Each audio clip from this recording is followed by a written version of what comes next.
Hi, and welcome to the Secret Consulting Riches video series. In this video series, I'm going to show you how you can create your own consulting business. Now, the big question is, what is consulting?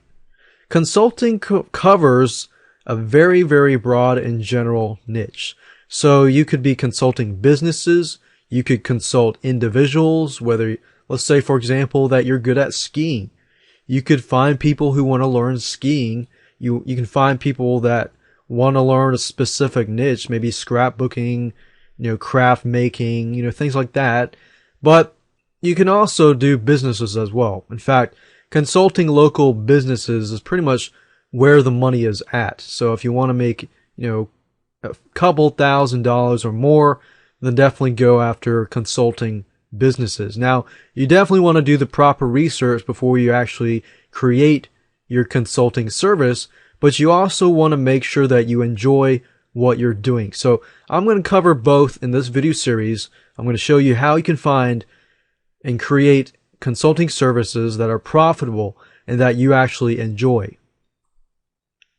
Now, the big question that you need to ask yourself is, are you going to be consulting online businesses or offline businesses? Now, you can do both if you want, but it's better if you can focus on, specifics. Online businesses pretty much cover worldwide, and offline businesses cover the local businesses that are close by to you. Now, I say businesses, but like I said, this video series is targeted and focused towards businesses because that's where the money is at. But if you want to consult not to businesses but to individuals, you can do that as well. But I just wanted to make that clear. So why do you want to do consulting? Well, consulting is probably the fastest way you can make a big chunk of money quick. And it's great because you have a low amount of money that you have to invest, because it's pretty much either service-based or you're already good at it, so you're advising people on how to improve and how to fulfill their problems or needs. Consulting is all about helping others, helping businesses and things like that. So, if you create a business, your whole goal is to help others. So with consulting, guess what? You get to do that all the time. You get to be paid by being on the phone with people, coaching them, consulting them, helping them improve their business or improve individual needs, whatever that might be. Another question that you need to ask yourself is, are you going to go after one niche or are you going to go after a broad niche? Now, let me give you some examples. If you're going after one niche, let's say, for example, that you're going to be a consultant. And let's say, for example, that I'm a marketing consultant. So I can pretty much consult any type of business out there because I understand, online marketing or offline marketing. So I can consult different businesses. Now, niche examples would be, let's say, for example, that I want to focus on realtors. Now, I've been dealing with realtors lately, and I found that realtors, they make a lot of money just by selling one house. They often get like 6%. So if they were to sell, let's say, for example, $100,000 house, well, 6% of that, the listing agent and the realtor, or your realtor, they split that normally. So they get about 6% per house. Give and take, they spend anywhere from a couple days or so per person or week per person. And they find that house and they make that money. So we're talking about they're making a couple $1,000s each and every sale. And really depending on how big the house is as well. So if you're a marketing consultant, you can focus specifically towards realtors. And let's say, realtors are making good money. You're making a couple $1,000s consulting them. You go into that market of realtors. You can go deeper. You can go into, let's say, foreclosure realtors, specific types of realtors to get in specifics. Now, the good side about that is you're you're specifically focused, so you may not have as much competition. But the problem is that you may not have as many clients, but you don't need a lot of clients to get good money. And that's what makes this business model great. Another example, you could be chiropractor marketing consultants. You know, chiropractors charge not a lot of money, but they charge a good amount of money per visit. So you could go after chiropractors as a marketing consultant. You could do salon marketing, so focus specifically on salons. Of course, there's not a ton of money, but if you go after specific salons that cater to people that, you know, get a haircut, they get shampoo, they get everything, you know, especially women, you know, they get all these different hair dyeing, things like that. The money can add up and on a consistent basis. So salons do make good money with specific clients. So if you can specifically focus towards salons that, you know, are making good money, or towards businesses that are making good money, then you can actually go after that niche. Now, extreme niche examples. You could be like, let's say, for example, a marketing consultant, but you're not doing everything. You're doing specifically pay-per-click. And what I found with local businesses, a lot of local businesses have done their research. So a lot of times they've approached me and said, hey, I need a pay-per-click campaign. I've heard a lot of great things about Google AdWords and that I can get people, you know, targeted locally for my business. So you could do extreme niche examples like this. Realtors or provide specific traffic methods to these businesses. Broad examples are just like marketing consultant, wrestling consultant, or wrestling coach. You know, different types of consultants, but they're a little broader. So with this, you can actually, if you're starting out, that's probably the best way to start out as a marketing consultant. You could say you're a marketing consultant. As your clientele grows and you find out that you're making more money from realtors or chiropractors or specific businesses, then you can brand yourself as a realtor marketing consultant. So the key really is to create your business, you know, either figure out originally or do some tests and figure out which one is more profitable.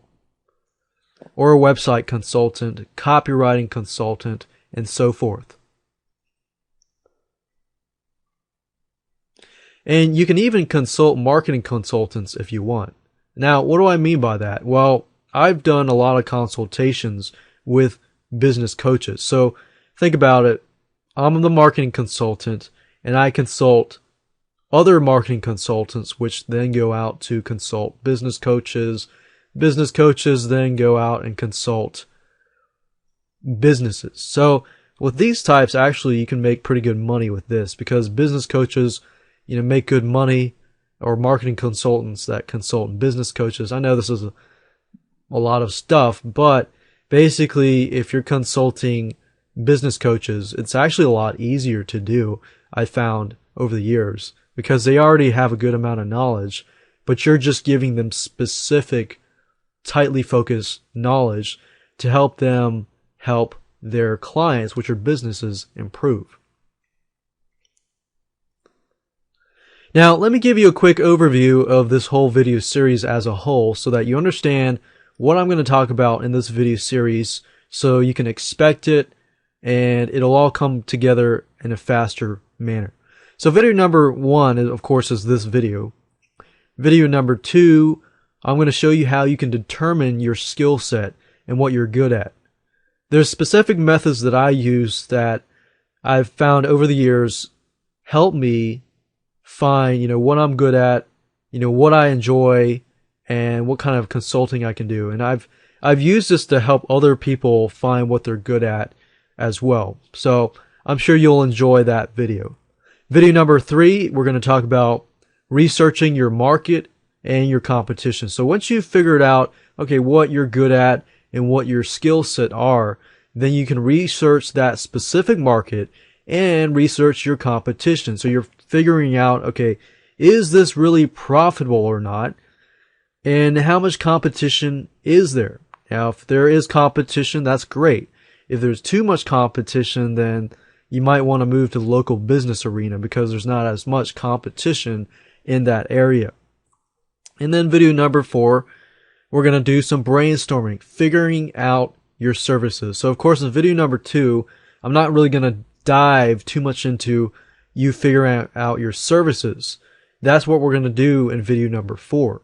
Figuring out what you're good at and what you can provide other people in terms of consulting services. Video number 5, we're going to talk about creating an outline, creating your services. So once you figured out what your services are going to be about, video 5, we're going to take that and create an outline and create your services. So we're going to talk about your services, how much you're going to charge, things like that. Video number 6, we're going to talk about creating and setting up your websites, basically setting up your landing pages, your autoresponders, and things like that to get you set up so that you can begin to capture leads. Video number 7, we're also going to talk about pre-launching phase. Why it's important to build curiosity. So after you've done everything, you've set up your services, you've created your list, you've created your landing pages and so forth, you still need to do some pre-launching or marketing to build up curiosity. So one thing you could do is you could do webinars and things like that, but we won't dive too much into that right now. Video number 8, the last video, we're going to talk about marketing. This is vital. Once you've set up your system, you need to market. And I'm not going to leave you in the dark. I'm going to show you how to find out where your clients are hiding. Basically, where are your clients? Where are these clients that want to pay you $500, $1,000, $2,000 just to get you to consult them? Now, let me talk about the tools that you're going to need. Fortunately for you, you don't need a lot of money. You do need some web hosting, and you do need a domain name so that you can set up your website. Webinar service is optional, and you need to record video, whether that's live video or Camtasia. Camtasia is pretty much what I'm using right now. It gives you the ability to record screen capture or PowerPoint, and you can do live video too if you have some sort of recording device. And then you need some money, but you don't need a whole lot of money. You need some keyword research tools. I'm going to stick with free keyword research tools as much as possible. Keep your costs low. You're also going to need an autoresponder. When we set up the lead capture pages and things like that, you're going to need an autoresponder. Now, I recommend that you use something like Aweber or GetResponse, but you can pretty much use any autoresponder service that you want. Now let's talk about how it works. This is pretty much how it works. Now, in the quick overview, I gave you a brief overview, but this is how it works step by step. So you're a consulting business, you determine your skill set, you research your market and your competition. Then you brainstorm your services, you outline your services, basically creating a detailed plan or business plan. You set up lead capture pages, do some pre-launch, and do some marketing. Now, there's a lot more that's involved in this, but of course each step has its own. And I'll go into a little more detail in each step. So with that said, let's move on to video number 2. Hi, and welcome to video number 2. In this video, you get to learn how to determine your skill set and what you're good at. Now, this is going to be a fun video because you get to learn more about yourself, your strengths, your weaknesses, so this can apply to help you find more about what you want to build your consulting business around, but you should also get a lot more out of that from this video. So, how do you determine what you're good at? Now, some of you might have some blank faces right now. Some of you might have a good idea of what you want to do in terms of a consulting business. But if you're drawing a blank and you don't know what to do, then I want to help you find that in this particular video. Now, this is not limited to marketing consulting businesses only. Now, if you want to do a marketing consultant business and consult businesses, then you can do that. And I'll provide a lot of information in the videos later on. But in this particular video, I'm going to help you find what you're good at if you don't already know. And this will also help you determine, let's say for example that you think you're good at, website design, or you think you're good at graphics, or you think you're good at websites, marketing, and this and that. Now, this video will also help you figure out ways you can sell yourself in terms of consulting and help you figure out, most importantly, if you are going to enjoy what you're doing. Because the worst case scenario is you think you're good at something and you start doing it and you realize that you hate it. So this is what this video is all about. So let me ask you some questions. I want you to think for a moment. What kind of learner are you? Are you an audio learner? Are you a visual learner? Are you a person that, if you're watching this video, you get more if I do like screen capture stuff? Or you're a type of person that learns more by audio, by text? Are you a hands-on type person? The reason why I'm asking you this question is because when you're running your marketing consulting business, you could do more hands-on. Do you want to do more service-based, aka hands-on? Do you want to show people how to do something more visually or audio? Or if you're an audio person, you might want to do more advising or, webinars, things like that. So what kind of learner are you? Now keep in mind that you also have to focus it towards whoever you are promoting your consultations towards. So that's something that is good to find out, whether they're audio, video, or hands-on, and things like that. Now let's begin to brainstorm. Let's dig deep. One thing you can start out with is you can ask your friends. You can ask your friends what you're good at. Now, your friends often can tell or have a better view of what you're good at, because a lot of times your friends can tell you, oh, you're good at this and this. And you think to yourself, wait, really? Am I really good at this and this? Because sometimes it's harder to see in yourself, what you're good at, and observe your own self.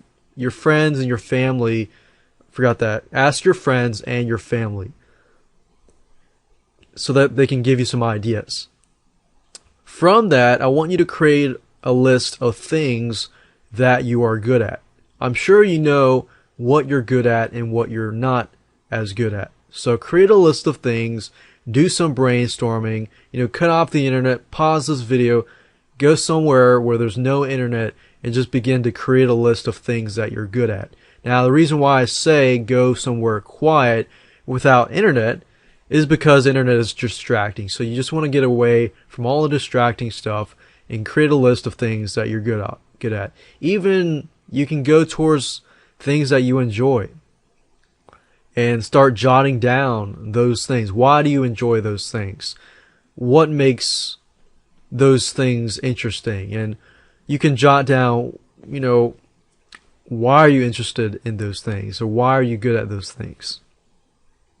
What kind of person would be interested in those things? So you're thinking to yourself not only what you're good at and what you can create your consulting business around, but you're also thinking about the customer. Why they need it, what problems do they face, what kind of solutions, and what kind of money will they be willing to pay, to fulfill that problem or fix that problem or learn from you or improve themselves. Then you want to think about, okay, do you know your strengths and your weaknesses? So I want you to jot your strengths and your weaknesses. Now, the specific method that I'm about to show you will reveal to you deeper. So that's what we're talking about, digging deep. We're digging deep into your strengths and to your weaknesses. Now, how do you do that? How do you figure out your strengths and weaknesses? Because sometimes, if you think about it, you might put a strength that is really a weakness, or you might put a weakness that is really a strength. So there are a couple ways to go about doing this. And one of the ways is to find out what personality type you are. Now, how do you figure that out? There's a test called the Socionics test. And what I'm going to do is I'm going to go to my computer and show you step by step how you can find out your personality type, then how you can figure out more about your strengths and more about your weaknesses so that you can figure out, is this consulting business going to work with me or not? Now, the purpose of this video is not totally to go out and figure out the services that you're providing. I'm going to talk about that in the later videos, but in this video, I particularly want you to understand more about yourself, more about your strengths, and more about your weaknesses. So once you take the Socionics test, which is only 4 questions, we're going to Google your personality. So with that said, let's move on to my computer and let me show you step by step how you can take the test and how you can find more about your strengths and weaknesses to make sure that the consulting business that you go into is something that you're good at and something that you're going to enjoy. Because think about it. If you're good at it and you enjoy it, then when you sell your product, you sell yourself, you sell your consulting service to whoever that is, it's going to be more believable. They're going to see that you genuinely actually care.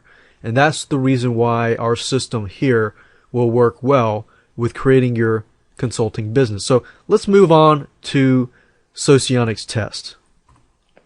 Okay, so what I want you to do is go to google.com and then type in Socionics test. That's SOCIONICS space test. So if you click search, you're going to get the top. These are basically just a bunch of tests that you could take. If you go here and you click on the Socionics type Assistant Turbo, as you can see, it says the shortest test ever. It's a 4-question test. Or it's actually, You read this, it says, which population can you relate to the most? Are you involved in what is happening outside and around them? Are you open, often talkative? Basically what this is, it's a personality test. And what it's going to give you is, if you answer them honestly, it's going to give you a 4-letter word. Now, I'm not going to go through this. I'm going to let you do this on your own. But mine is an ESFJ. So what you could do is you could go to Google. The second step is go to Google and type in that 4-letter word. Now, the 4-letter word is basically Myers-Briggs. If you've heard of Myers-Briggs, it's pretty much the same thing. What this allows you to see are your strengths and your weaknesses, so you can see, what kind of person you are. Most likely you know what kind of person you are, but what I have found over the years is I've showed people this and they read it and they read, the profile about themselves. This is nothing to do with astrology or anything like that. This is actual personality profile. So this is really you. So if I go to ESFJ, I usually pick the top few and look over them. So for example, the ESFJ is a caregiver, and you can read through basically, ESFJs are people persons. They love people. So I know that I'm a people person, so I would much rather deal with people up front. And I would actually much rather, I've actually enjoyed doing consulting work in terms of just giving advice. Service-based is okay. I'd rather outsource that kind of stuff. But I rather deal with people person face to face. I love it. I like to talk to people on the phone. That's why I enjoy it. Now, some of you may not enjoy that. Some of you actually may enjoy doing service-based consulting more so than giving advice only. So that's why I say figure out who you are, what your strengths, what your weaknesses are. Read through your profile. And one thing I like is if I go to this page and I scroll down to the bottom, and it says careers for ESFJs, and it also says ESFJ relationships. Now, under ESFJ relationships, it shows me the strengths and the weaknesses. So, as you can see, the strengths here, it says put forth effort to fulfill their duties and their obligations, blah, blah, blah. They're service-oriented. Not necessarily in the service projects, but, they want to please others. And they take their commitments seriously, blah, blah, blah. But then I can also see my weaknesses. And if you do this test, you can also see your weaknesses too. Because if you build your consulting business and surround it and make sure that, the services that you provide, because of your strengths, you don't focus too much on your weaknesses, but you can if you want to. But just keep in mind that you can increase your efficiency rate by focusing on what you're good at already. And you'll more so enjoy doing that too. Now, if I look at the careers for ESFJs, I scroll down to the bottom, I can kind of see the different types of things here. The possible career paths for an ESFJ. But here's the kicker. I'm showing you this not really to show you, you can go do childcare, teaching, and stuff like that. I'm showing you this because a lot of times you can get along with these types of people. Because you're an ESFJ, you think like these types of people can be your potential customers. Because you think already like them, and you can relate very, very easily to them, I have found over the years, I can grab this and go after, teaching is not necessarily the best client, necessarily, but I can go after counselors, psychological counselors, accounting, accountants, CPAs, administrators, things like that. So that's what I wanted to show you and show you how easy that was. Simply take the test, step 2, type this into here, click on the first one or first few you see, find your strengths and find your weaknesses, and then you can build your consulting business. And I guarantee you, once you have gone through this video and you have learned more about yourself, then creating a consulting business and finding opportunities out there that might come out towards you is going to be so much easier. Hi, and welcome to video number 3. In this video, you get to learn how to research your market and your competition. Now, in video number 2, you learned how to determine your skills and what you're good at. Now, we didn't really talk about, different types of markets. Now, in this video, I'm going to talk about potential markets just to give you some ideas, but we're also going to talk about researching your market in a little more depth and how to find your market and how to find your competition. Because you want to make sure that if you do go into a market, there is competition, but there's not too much competition. So there's a difference there. So let's go ahead and get started. Now, I briefly mentioned this a while back. You want to think of, is it online or offline? Online basically means that your clients are worldwide. Because if you think online, you think worldwide. Less money, most likely, but not always. That doesn't always mean that, you're going to make less money, especially if you get into a tightly focused niche. But let's say if you're the best of the best, of course you can charge more money. But let's assume that you're not the best of the best and you're just getting started. If that's the case, then with online consulting, you might make, $297 to $497 to $997, which is not bad.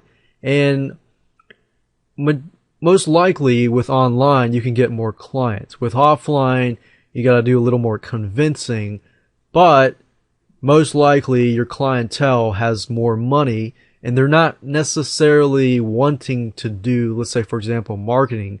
So when you come in, marketing consultations, you can charge a little more money, a couple thousand here and there. So it's basically a give and take. You got to figure out, do you want to go online or do you want to go offline? It's okay to do both online and offline, but if you're starting out, you probably want to stick with one or two. and test it out, see which one is more profitable for you, and then go with that specific one. You want to keep a balance. More competition, the better. More competition basically means that there is a buying market. If you go into a market where there's very little competition, then I want you to be aware that there might not be a lot of people purchasing or buying. So that might be an issue as well, because you don't want to educate your customers. And that's something that I did one time, and I made that big mistake by having to go through thinking, oh, there's not a lot of competition, but years later I realized that I had to educate the market. Now the market is good now, but at that time there wasn't a lot of competition. So you want to balance. You want to balance between a little bit of competition versus too much competition. Now, what I want to do now is give you a possible clientele list, like people that you could possibly do business with. Now, keep in mind that this is focused towards marketing consultations. Now, if you're doing other types of consultations, let's say website consultations, business related consultations, this list will actually help you. But if you're doing something like skiing, you're good at skiing, or you're good at wrestling, consulting stuff like that, this clientele list probably won't do you a bit of a good. But just want to give you some ideas. Possible clients in terms of business clients and marketing business clients. You pretty much want to target people who have, a customer clientele that are paying them a lot of money. For example, plumbers. I know plumbers make a lot of money because every time they come and fix a house, it's about $200, $300 per visit. And recently, they fixed up a house, plumbers. They fixed up one of my relatives' houses. And because one of my relatives lived on a slab foundation and one of the pipes, the sewage pipes, were like leaking or something. So the plumbers had to come in and drill the foundation. It cost like $3,000. So think about the type of money that these clients are paying your business clients. So plumbers, definitely a good niche to go into. Electricians, definitely as well. Think about, houses, they have to replace lots of, wiring. Old houses have bad wiring, so they replace that kind of stuff. They earn about a couple thousand and more. You got contractors, you got loan brokers specifically when they, everybody's looking for a house. Not everybody, but a lot of people are still looking for a house in this market. In fact, loan brokers, they earn about 1 to 2% origination fee. So what that is for every person that they find, they earn about anywhere from $1,000 to a couple $1,000 per loan. So if you're a marketing consultant and you're bringing leads to a table, let's say 10 of those leads out of the 100 leads convert, these loan brokers are making about $10,000. So think about what kind of fees you could charge them. Dentists, they make good money. Lawyers especially, yes, definitely. You could go into niches of lawyers like, cosmetic lawyers, things like that. Litigators, trial lawyers, attorney of law and criminal lawyers, real estate lawyers, specific niches. Roof companies make really good money. Bathroom remodelers, realtors, definitely. Because realtors, like I talked about earlier, most of them take about a 6% cut, especially the listing agent. So if you have, a listing agent and realtor, they get 6%. They cut that.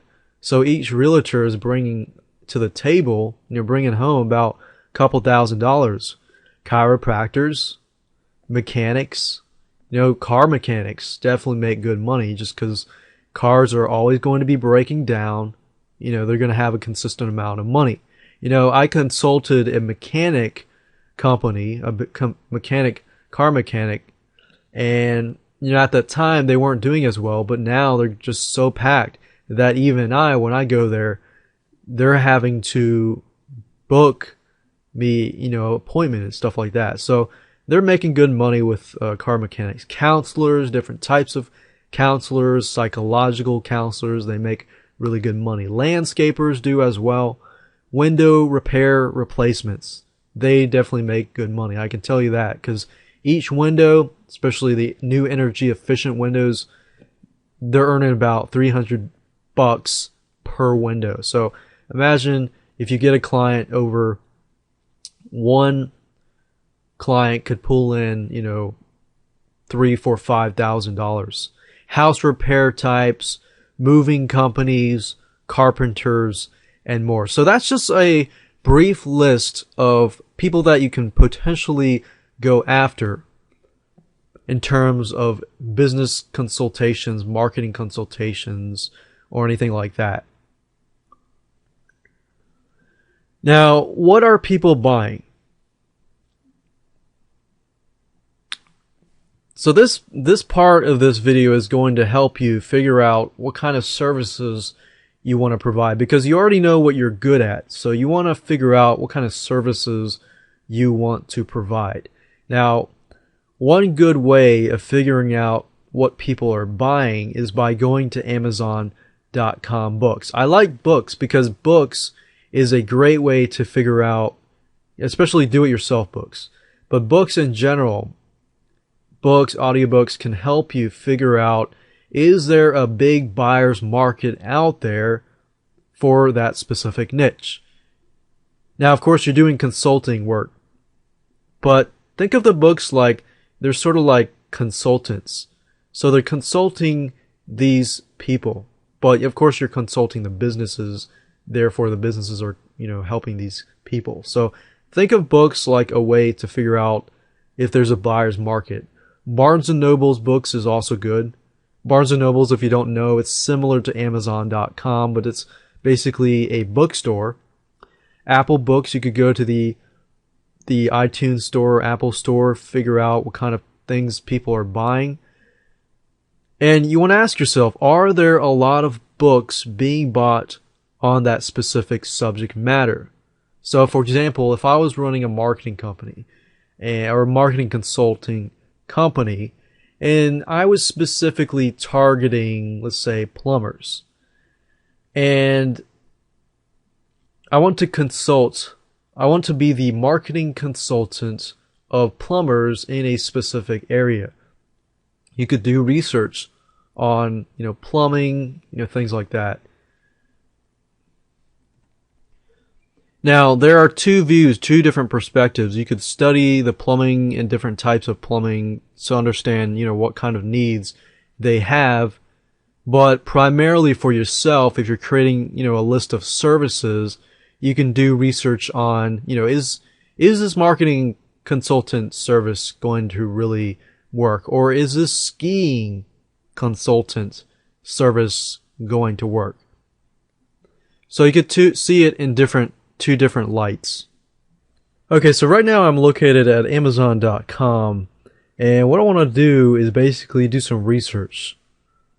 So I'm going to go look in their book department, and let's say, for example, that I want to do some sort of consulting in the market of, let's just do marketing consultant for now, consultants.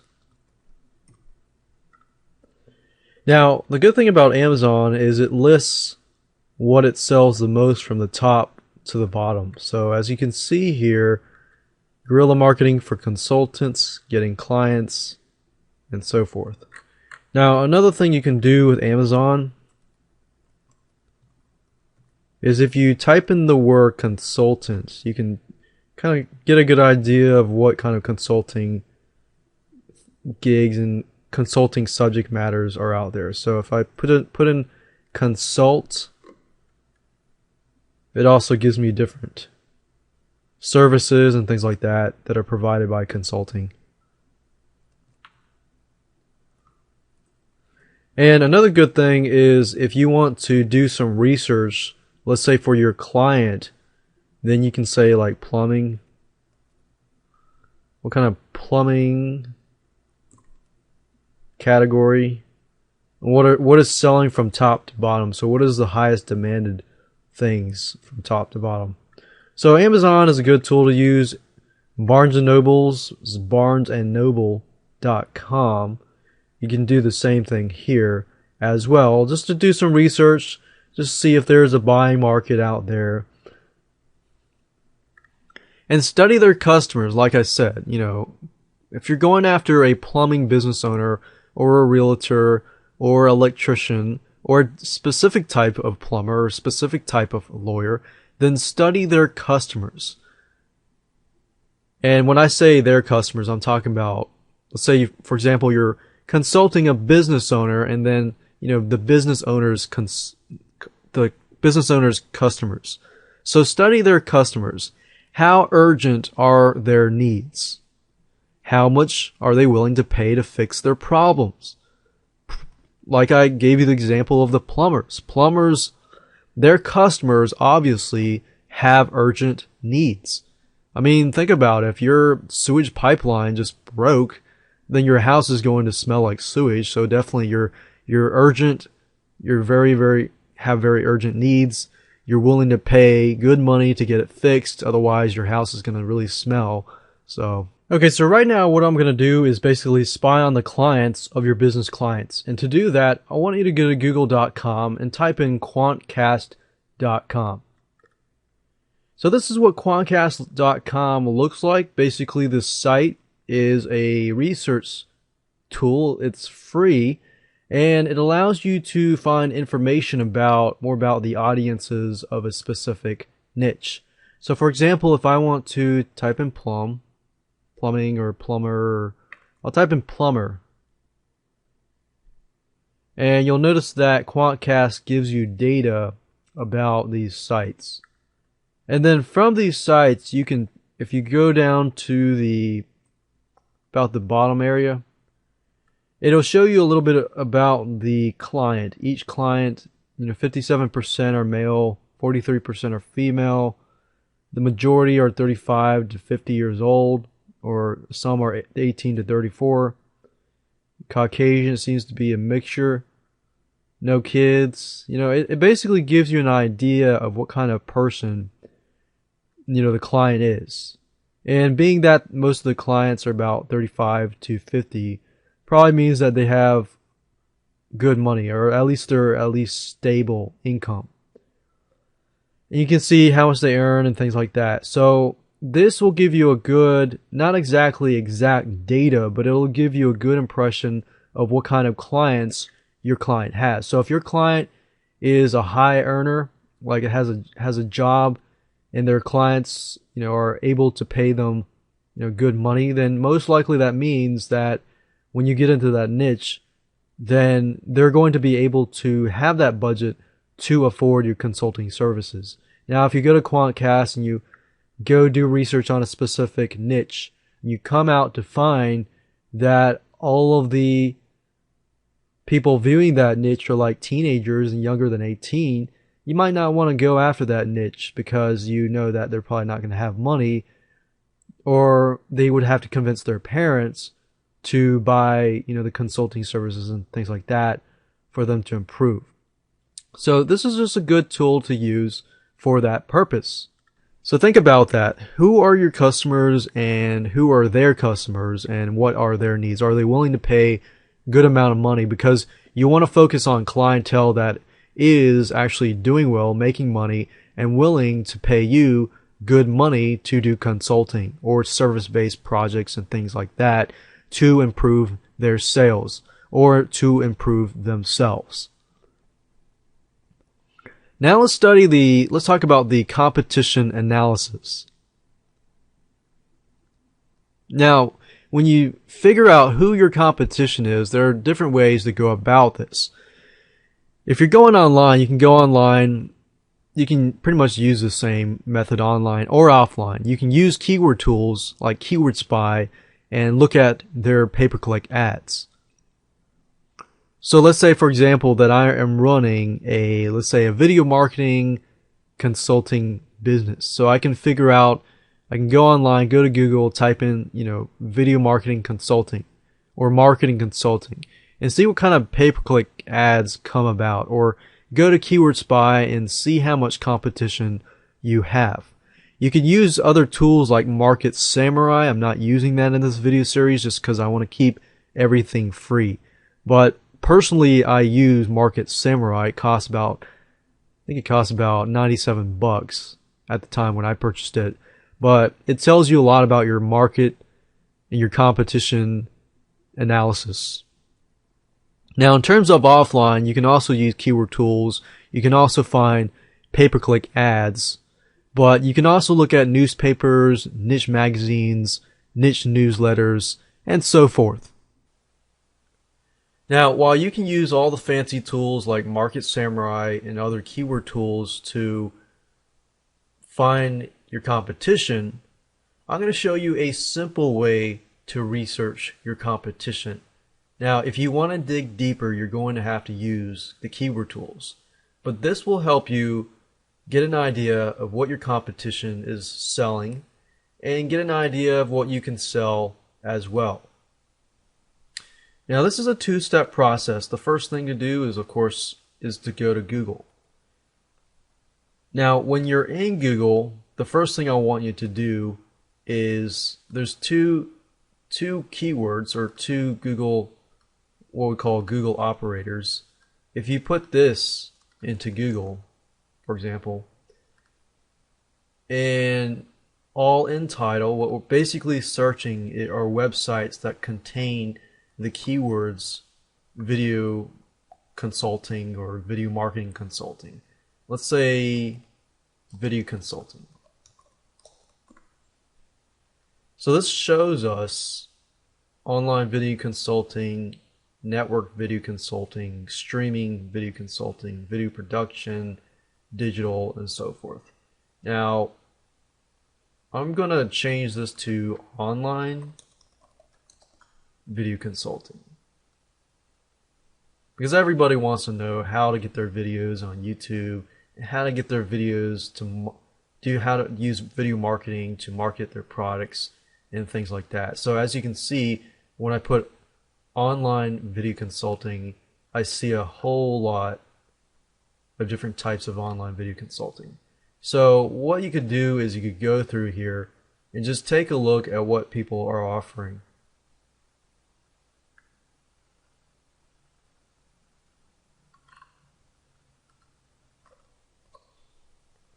So obviously we can see that this site provides video consultations for business owners, marketing professionals, and so forth. So basically what I want you to do is just browse it, look through it, see what kind of stuff they're providing. This site here, online video consulting, online video strategy, online video consulting. So you could go here and just get some ideas. Once you have figured out one or two sites that you feel like are very close to you, let's say for example the Viral Pulse, or let's say the, let's see here, vidhost.co.nz, because this was actually an online video consulting, it looks like an online video consulting firm. So let's say that once you have figured out websites that are closer to you, because not everyone is going to fit something that's similar to you, but once you've found that, the next step is to find the related sites. Now, if you put related : and I'll do that in just a minute. If I go back to Google, I'll open a new tab and I type in related : basically after this you want to type in the web address. So in this case we have www.vidhost.co.nz, and we're going to put that here. Now it doesn't really show us anything, so we're going to try this over and over again until we see a bunch of results.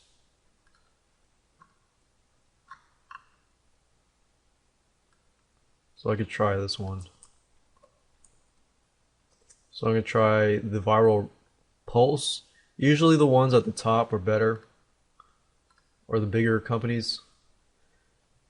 So as we can see here, related, basically what Google does is it goes out and finds sites that are related to viralpulse.com. So essentially it basically picks out the competition of this site. So because this site is somewhat your competition anyways, their competition is your competition, and so forth. So as you can see, Net Video Consulting, Digital Video and Consulting.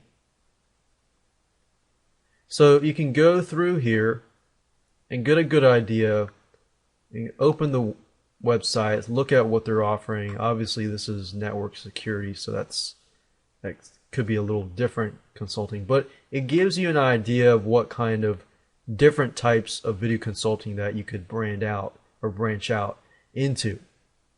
So online video advertising, security video, different types of video, and things like that.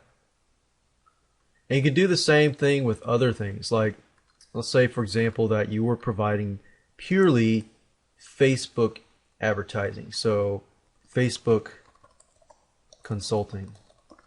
And you can change it around. You can do Facebook consulting, you can do Facebook consultants, and consultants with an S. And just go through and just use the same methods that I've showed you.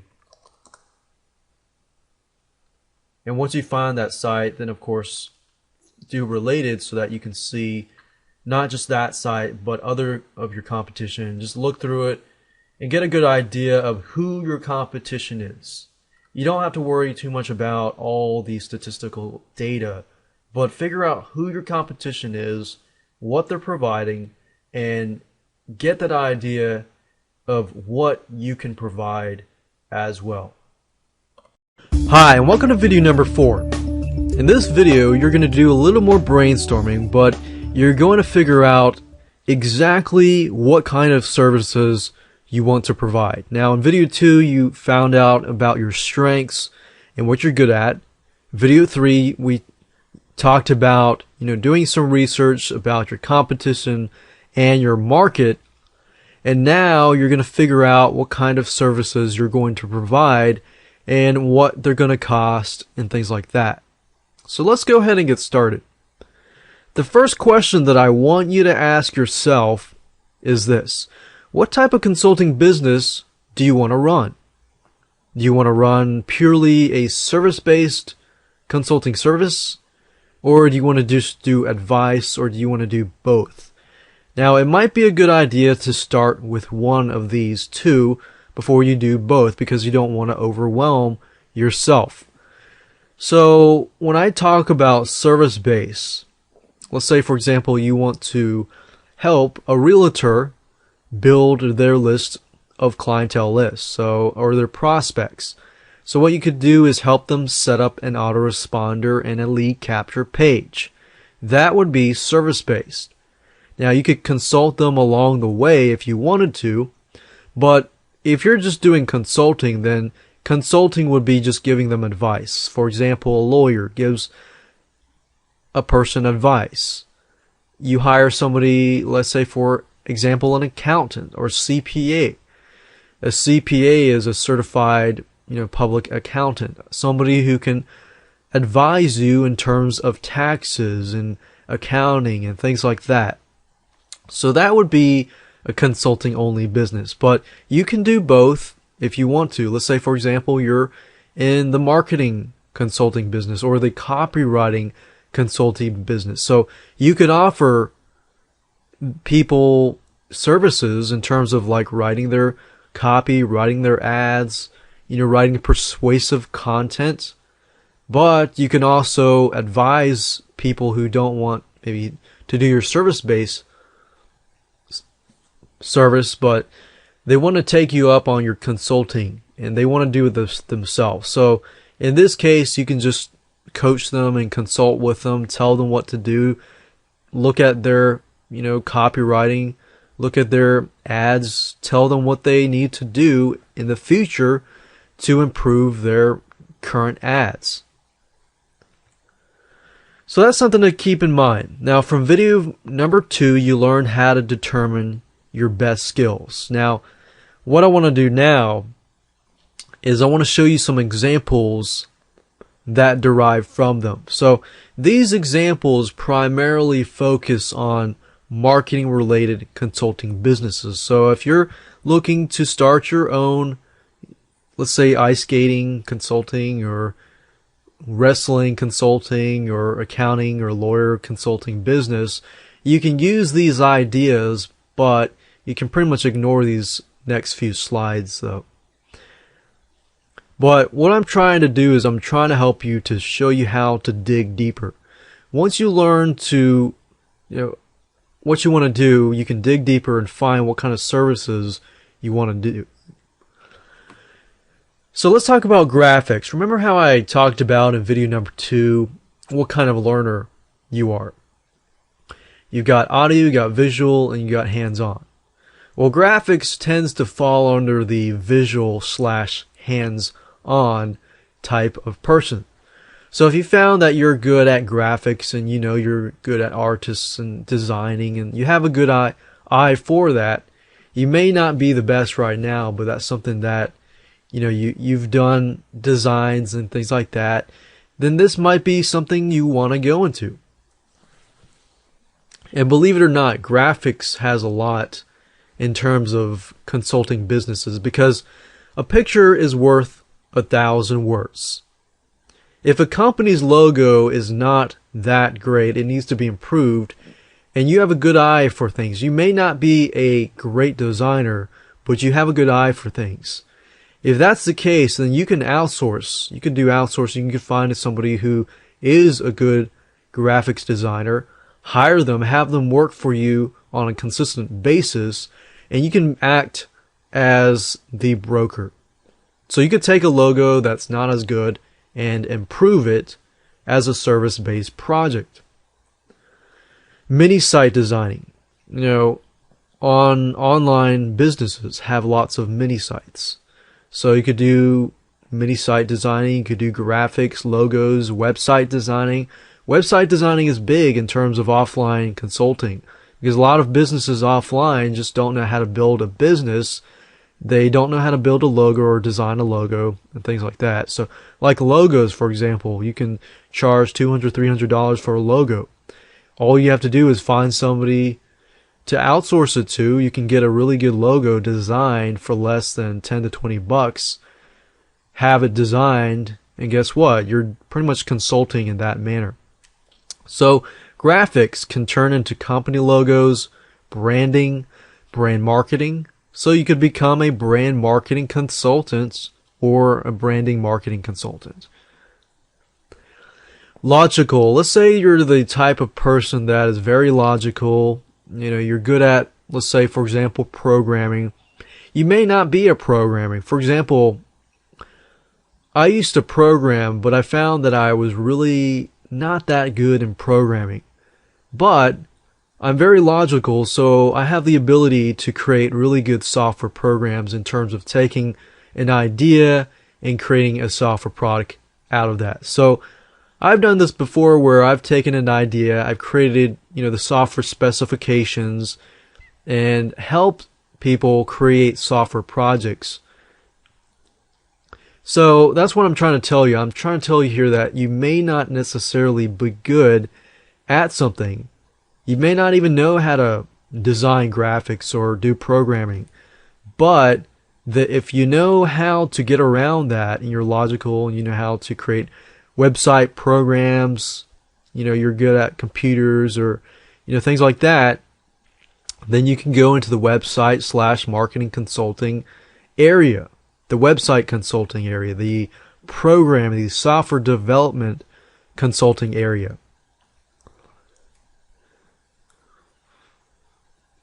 So these are ideas, and I'm just showing you that you really don't have to know how to do it in order to make money from it. You just have to find out somebody who is good at it, make sure that they're doing a good job, and go from that point. Writing.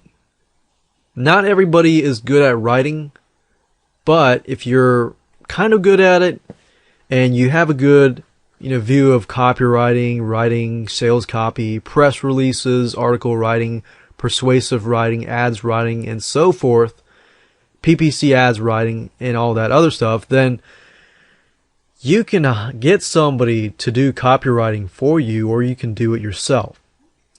And you can read a couple books on copywriting and test and tweak and make, improve yourself in the area of copywriting and advise people, write sales copy. You could write press releases. You know how many companies are willing to pay you to write a press release and get it submitted to Google News?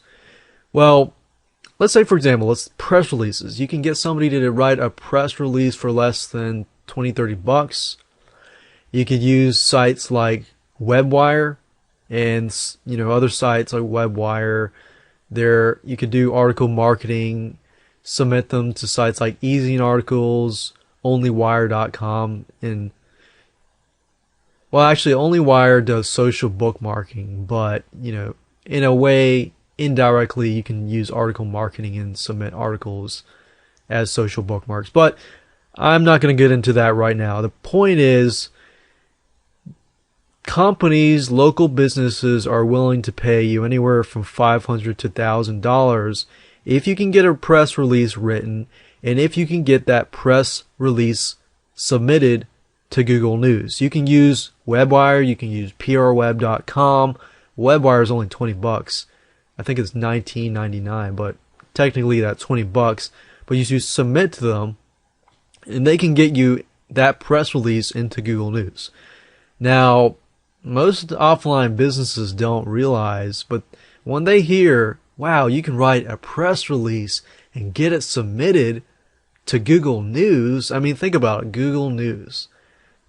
When I first submitted a press release to prweb.com, it cost me $169, but in a matter of hours, I was submitted to Google News. In a matter of weeks, I was getting thousands among thousands of backlinks. So imagine you telling an offline business, hey, I can write a press release for you, I can get it submitted to Google News, and I can guarantee that you're going to get hundreds and hundreds of backlinks to that press release. And just that alone, costs you less than $50 to produce and submit. That alone, you can charge a couple $1,000s to do. Sales copy, article writing is another powerful thing in persuasive writing and things like that. Now, I don't want to go on and on and on and talk about this, but classified ads writing, as you can see, you can become a copywriting consultant. So if you're a copywriting consultant and you go into this specific niche, you can see that within this specific niche, you can become very, very popular. So you could even go after realtors. You could be a realtor copywriting consultant. You could be a plumber marketing / copywriting consultant. And you can make pretty good money just with writing alone. Like I said, you don't have to be able to write. You may be a guy or a person, a male or female, that you don't know how to write. As long as you know how to outsource and as long as you know how to read through and make sure that it is indeed a good press release, then you can become a copywriting consultant or a persuasive ad copy consultant. Now let's move on to general internet marketing. This is pretty broad, but you can do pretty much everything that I showed you: writing graphics, mini site designs, logos, brand marketing, autoresponders, online marketing, lead generation, different types of traffic like search engine optimization, pay-per-click marketing, which is a big one among offline businesses, article marketing, and so forth. So in terms of general internet marketing, there's so much that you can offer in general internet marketing. Like, for example, PPC, SEO. If you do just one of those, that's just huge. And PPC marketing, if you can do internet PPC plus ad copy for PPC, that's actually very, very big with offline businesses, with dealing with offline businesses. And that brings us to offline marketing. You can become an offline marketing consultant if you want to. You can, get their ads submitted to Yellow Pages. In fact, I had a friend that all he did was sell Yellow Page ads, and he said it was a couple $100 to $1,000. If you're an online marketer, you go to the offline arena, you can tell people, you can say, hey, you're spending a couple $1,000 with Yellow Pages. You can pay me a couple thousand. I will do a much better job for you than Yellow Pages can. And with the online marketing and PPC and everything like that, you can actually help offline business owners a lot more than Yellow Pages can help them. So you're really helping them in the long run. You can do print ads, you can do direct mail, postcards, trade shows, PR, and more.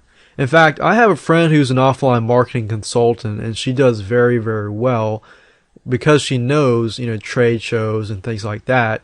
And it only took her, I think, about a year to learn offline marketing. Now, she actually worked for an offline marketing company as a consultant, but now she's her own consultant, and she's doing very well with that. Another thing you can do is you can act as a broker.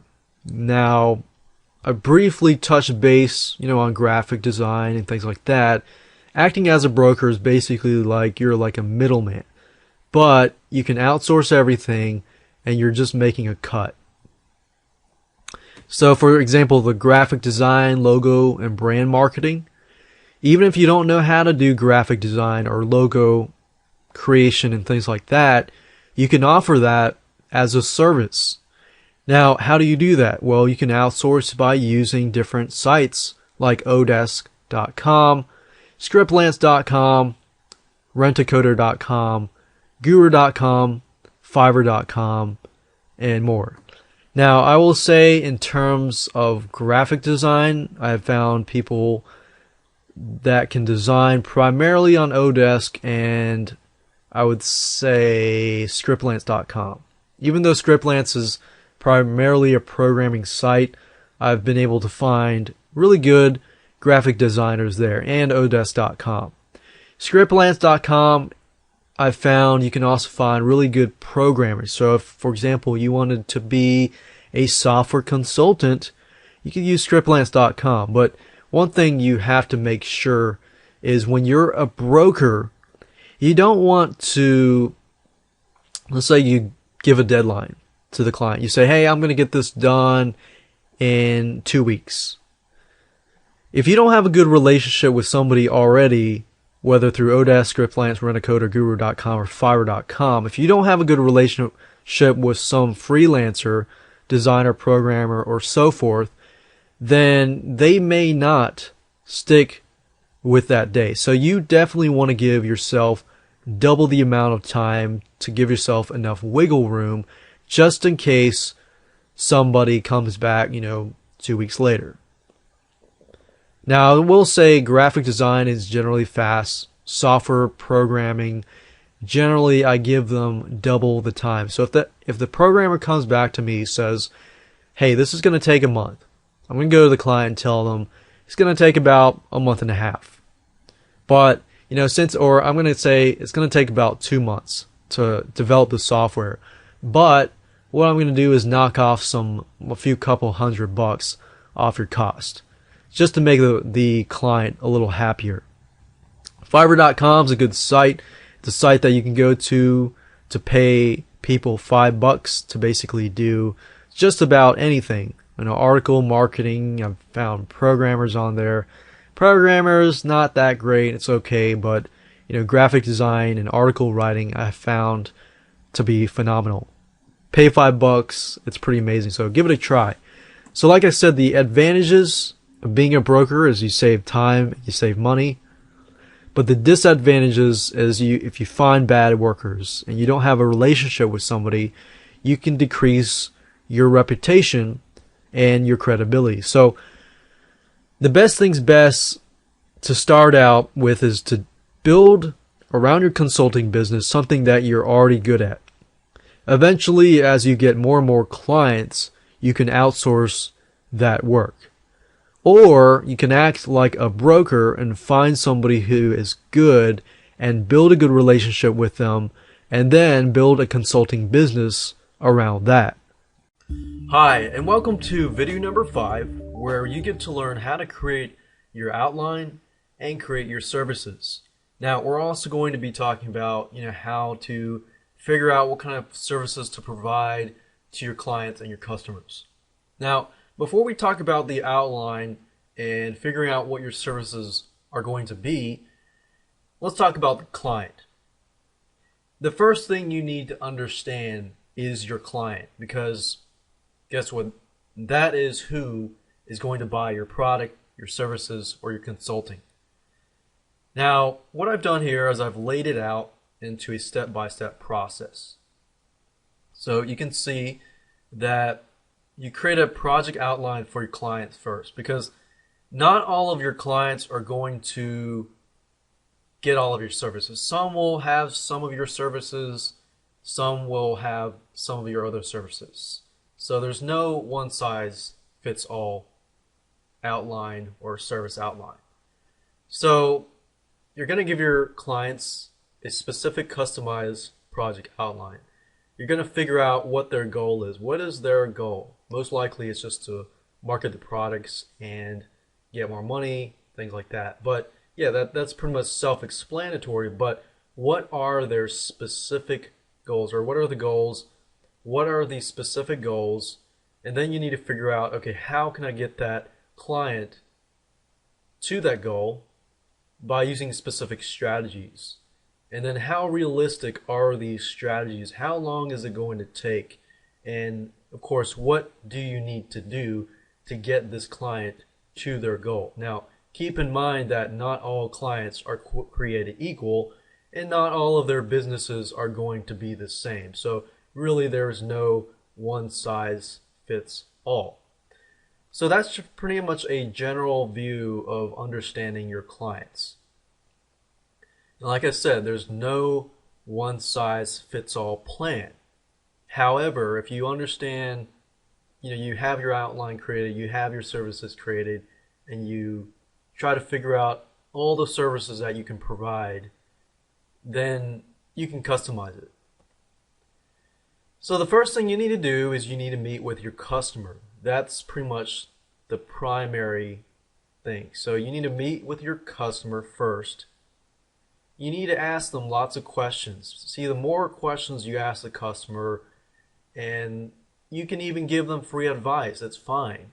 You don't want to give too much advice, but you want to give enough advice to let them know that you actually care about them, and you're sort of building that relationship with them as you meet with them, because you've taken time, you're giving them some advice up front, what possibly they might need to do. And you might have a free consultation first, and then you can get a good view of what they need. What do they do? Are they potential prospects? For example, in the consulting world, generally you want to reach the type of customer like lawyers, accountants, people who have clients that pay them a lot of money. So if the clients are paying them $100, $200, $300 an hour, you can expect that these types of clients will most likely take you pretty seriously. So these types of clients generally would rather you do it all. So if you think about it, a very small mom and pop store, running a restaurant, most of these companies, most of these small businesses do not have time to do everything.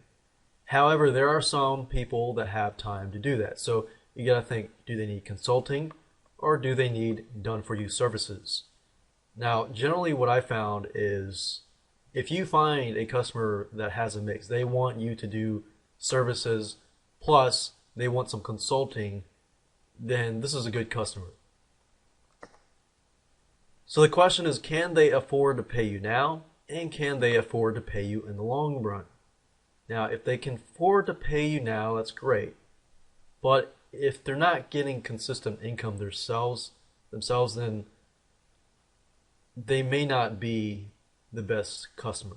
So if they pay you, let's say 5,000, 10,000 up front to do a done for you service, that's fine. But if they want ongoing services from you, that's the ideal client. And you've got to think to yourself, which clients can you take and which clients must you walk away from? Because you can't take every single client. Otherwise, you might miss out on clients who are willing to pay you a lot more money. But at the same time, you want to deal with customers who want to deal with you as well. Because some customers will not take you very seriously, therefore are not willing to pay you much. Or they're willing to pay you a lot of money, but they expect a ton of stuff. So you want to get somebody who you can help, but has a realistic feeling of what they want, or they know what they want, and they know it is realistic. Ask them questions about their business. Get to know their business. If it's a plumbing business, get to know what is their business all about. How do their customers come and find them and pay them and things like that. And what are they doing now? For example, right now I'm consulting a realtor, and I've asked her, I said, what are you doing now to get people to your website and to get referrals? Well, a lot of what she's doing right now is primarily offline marketing, flyers, business cards, things like that. But in this case in point, she's not doing a whole lot of online marketing, and that's the key. What are they missing? Well, in this case, the realtor is missing a lot of online marketing. She's not doing video marketing, which can really help offline businesses. And I can see so many potentials and so many things that I can offer her if I know what is missing. So what are they doing now, but what are they missing? Because this is a great opportunity for you to write pretty much everything that they are missing. Now, you got to realize that you only want to give your client what they need. Do not sell them something that they do not need or they feel like they do not need, because most clients don't like to be sold to. If they feel like you are selling to them, then they are going to walk away and you are going to say bye. So you are in this business because you want to consult and you want to help your customers. So only offer them what they're missing, but what they need. And can the missing items be fulfilled by your services and consulting, which is pretty much what I talked about earlier. Now let's move on to the outline for your services and writing up your proposal. Now this is basically a template. You can follow these templates for your own creation of your services and your outlines and things like that. So I'm going to give you some ideas so that you can understand this in a better light. So the first thing you need to do is you need to figure out what your goal is. What are you aiming to achieve? Like, what kind of service are you going to create? Then you need a specific strategy. How are you going to get to that goal in general? It doesn't need to be super specific, or it can be in the middle of general and specific, but you need a strategy. You need to know how to get to that goal. How realistic is that goal? You got to ask yourself, how realistic are these goals and are these strategies? Are you shooting for the moon, or are you shooting for something that's closer, that is more achievable? Because if you shoot for the moon, then guess what? When you promise too much, I've learned this in the past, but if you promise too much and you charge, let's say, $5,000 for something that you're shooting to the moon for, then your customer is going to expect a lot more. When you don't fulfill it, guess what? They could just either get their money back or harm your credibility and your reputation because you did not fulfill your promises, or they could sue you. So you definitely want to keep in mind, you got to do your research beforehand, and you got to do brainstorming beforehand before you go all out. Then you need to figure out, what are you going to do? What are the exact steps that are needed to take to fulfill this goal? What do you need to do? And it all makes sense when I give you an example. Then you also need to figure out the turnaround time. How long can this take?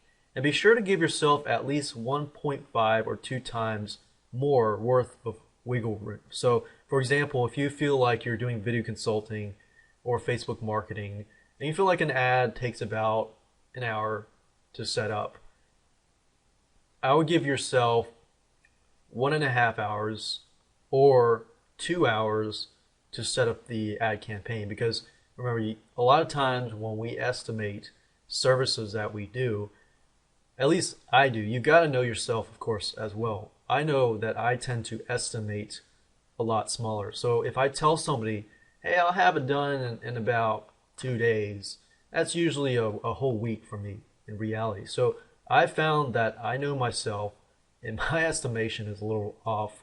So you've got to give yourself a little bit of wiggle room. So let me give you an outline example. Let's talk about a goal. Let's say that our goal is we're going to set up an online video marketing consulting firm or service. Now, you could go all out if you wanted to and just offer tons of marketing services if you want to, but I will say that I recommend that you pick one service, whether you're setting up a list, autoresponder, anything like that. You want to brand yourself as the specific marketing consultant, because if you're dealing with offline businesses, everybody out there, I found there's so many people out there that are offering marketing consulting services. So you got to figure out, how can I stand out among all of the other people who are selling marketing consultations? Well, if you go towards a niche and you're very, very specific, then, for example, online video marketing consultant, you can help people market their videos, their content, but at the same time, when you meet with them, you say, hey, not only do I do online video marketing, hey, I can set up a Facebook ad campaign, I can do a Google pay-per-click ad campaign, and all these other things. But you can sell yourself, your services, when you actually meet with a person. So in this case, I'm doing online video marketing consulting. I'm helping businesses market their products and services through online video. Now, what to do? What are the exact steps you need to take to fulfill this goal? So let's say, for example, someone approaches you. They say, hey, I need online video help. I got this cool content. I provide this product and services, but I want to get it out there. I don't know how to get it out there. Well, as you know, with online video marketing, all that consists of is, first, you need to do keyword and market research. So you need to market research, you need to do keyword research, and I like to use Market Samurai because I can do proper keyword research and market research about the person's business, about their competition, and things like that, because you want to know what kind of competition is already doing online video so that you can take a different approach and have a unique selling proposition. So you want to make it so your client stands out versus the other competitor. So you got keyword and market research, then you have video creation. You've got to create the video after you do the market research and the keyword research. So what does video creation entail? That could entail, there's different types of videos. Like right now I'm doing PowerPoint video. You got screen capture video with Camtasia. You have live video and other types of video. So you got to think, okay, what kind of video can best express the products and services of my client? And what am I going to have to do? Do I have to rent a camera? Do I have to buy Camtasia? Do I have to, what do you have to do? So like I said, it's not one size fits all. You got to figure out your client. You got to understand them and what they need. Once you create the videos, then you got to do proper video SEO. For example, when you upload it to YouTube, they ask for a title, a description, tags, keywords, and so forth. So you need to make sure that that video will be able to rank in Google and be search engine friendly. And of course, once you've done the video SEO, you've got to upload the videos to video sites. You could use Traffic Geyser, you could use PixelPipe, you could use other types of services. And of course, you're going to have to track. Now, most of these sites provide tracking. TubeMogul provides tracking, things like that. So you also want to think, okay, how can I do what my client wants me to do without having to spend too much of my money and too much of my time? And of course, what can be outsourced if anything can be outsourced? So you want to think, okay, how can you save time and what can be outsourced? Then you want to think about turnaround time. How long can this take? Keyword market research can take a couple hours.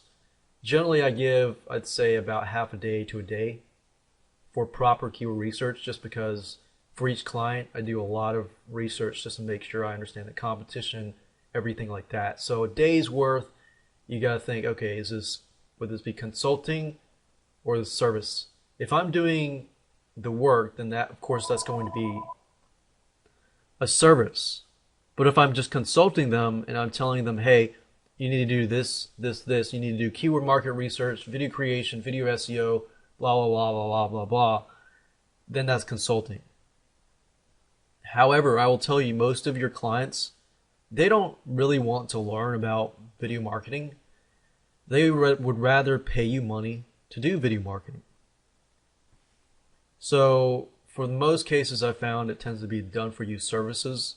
On rare cases, if somebody wants consultations, I'll give them a video that maybe I created, or you can go online and find video marketing videos and training and just hook them up with that.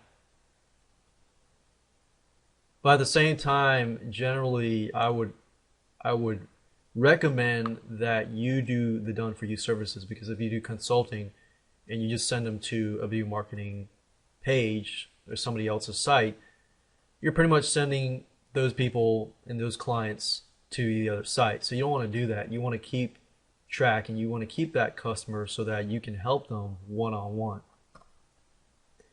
And of course, research your competition. I showed you how to research competition briefly in the previous videos, but I cannot emphasize this more than enough. You've got to research your competition so that you understand what they're doing and what kind of prices they are charging. If you understand your competition, then you can understand what you can provide and what you can provide more. Now let's talk about your prices. I'm going to give you an overview of your prices, and then I'm going to give you an example by using the video marketing consultation prices. So when you're figuring out your prices, you've got to ask yourself, what are considered services and what are considered consultations?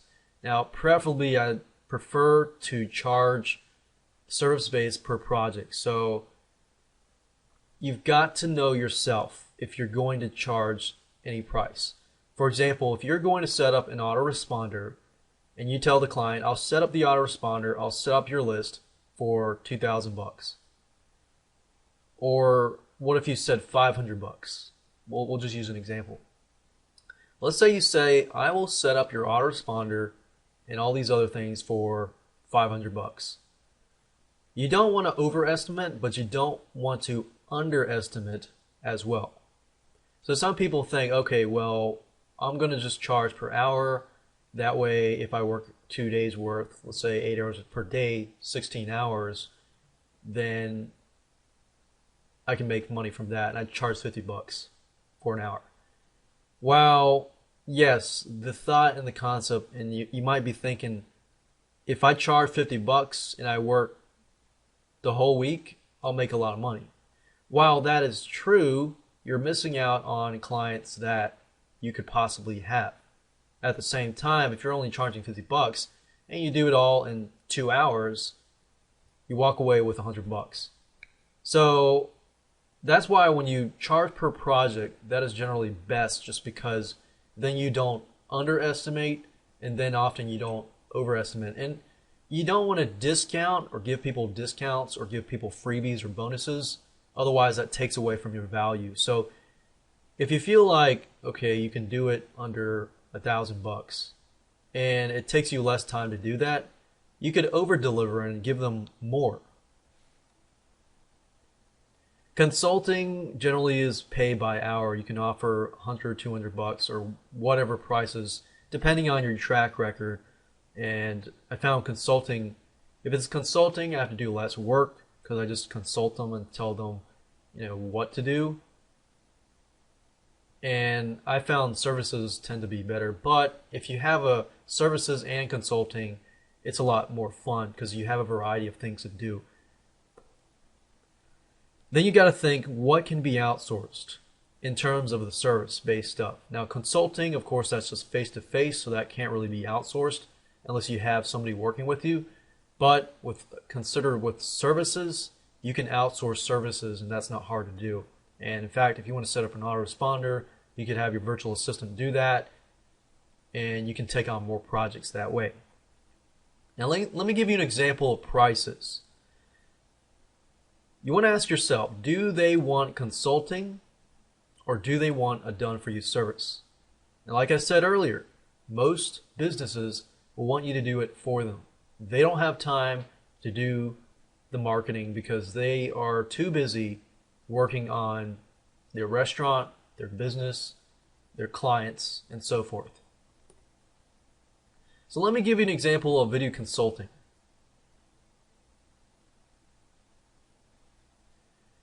So what you need to do is you need to break it up. You need to break up. So keyword and market research would be one thing. Video creation another. So video market research, like I said earlier, usually I give it about a day. So if you were to spend, let's say, 8 hours a day and charging $250 an hour, 8 times $250 an hour, or even $200 an hour, that's $1,600 or more. So that's a day's worth. So you can say, okay, if I charge $50 an hour, get this. But if you're doing services, that's why I say charge per project. Keyword market research, video creation, video SEO, uploading videos to video sites with Traffic Geyser, and tracking. And of course, there's a lot more that entails with video consulting, but these are pretty much the primary ones. So you want to figure out, okay, what are the specific goals and what does it take to complete the video consulting and done-for-you service. Which one takes the most time? Well, keyword market research probably only takes about a day. Video SEO, once you've done your keyword market research, that should be easy, just a couple hours. I would say if I said an hour, I'd give it 2 hours. If I say 2 hours, I give it 4 hours, just because I don't want to underestimate. But of course, if I overestimate, I'll tell the client and I'll usually give them some money back or discount it. Video creation takes the most time besides keyword market research. Video creation tends to take a lot more time because depending on what type of videos, you gotta think of, okay, what kind of video am I going to do? You gotta prepare the content, you've got to edit the videos, you've got to render the videos, and then you've got to upload them. You have to have a place, to host them. But of course, we're using YouTube, so that would not be an issue. You've got to upload to video sites. Traffic Geyser takes time to set up, but once you set it up, then you're pretty much set.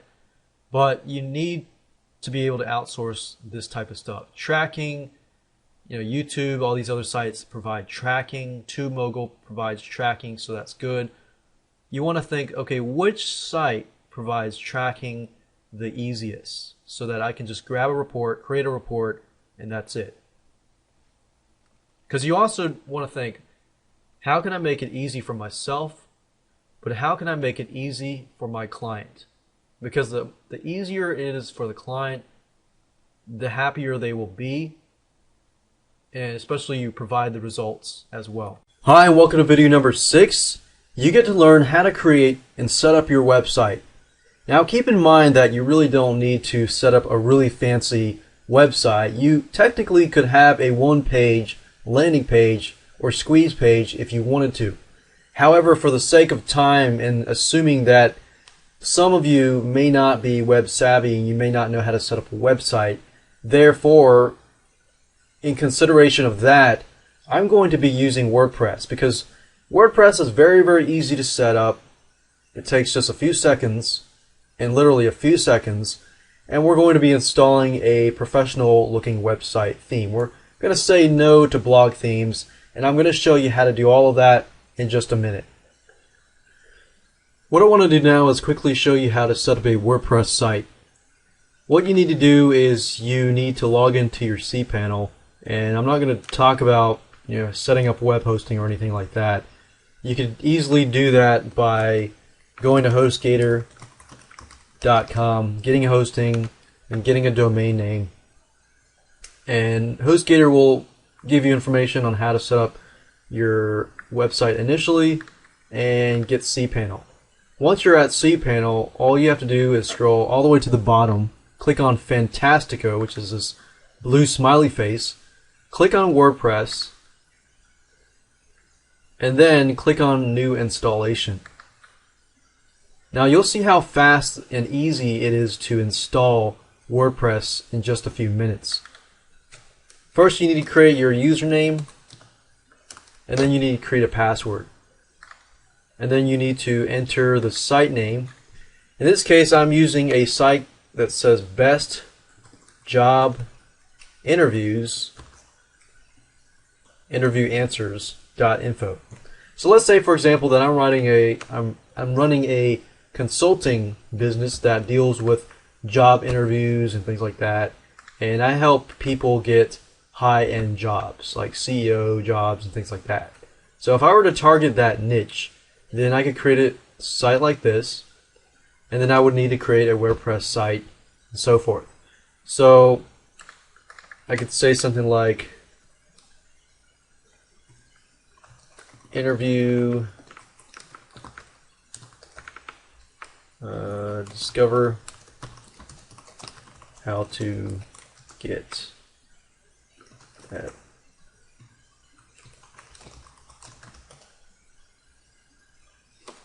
And you basically enter the description and whatever the password is and click on install. Then all you have to do is click on finish installation and you're done. Now I would recommend that you enter your email address here so that if you lose the information, then you can always go back and get the information, your username and passwords and stuff like that. Now that we're done, we've pretty much set up the WordPress site. In fact, if I go to this page here and I refresh the page, I can see bestjobinterviewanswers.info. So this is by default what WordPress installs, and this is what it looks like. Now we want to change the look of this website because right now it looks like a blog. We don't want it to look like a blog. There's nothing wrong with it. You can make it look like a blog if you want to, but we want to, in this video series, we're going to do this. So I'm going to go to woothemes.com, and you don't have to use Woo Themes. You can go to Google and you can type in WordPress themes, business related themes. And there are tons and tons of sites out there that can make your WordPress blog look like an actual theme, like a professional theme, as you can see here. So these are sites, there's Woo Themes here, but there's also other sites that provide the same or similar type professional website designs, which is what we're looking for. So once you've picked it out, some of these Woo themes are free, and some of these themes you have to pay for. So you really have to look at your budget and see what you can pay or what you can pick and choose. Now, in this example, I'm just going to pick a random theme, and I'm going to show you how to install that theme so you understand how to do that. So really you can pick any theme you want. But while this is loading, you're going to need to upload the files. So to do that, you need to go to FileZilla.com and download their FTP program. It's not FileZilla.com, it's FileZilla.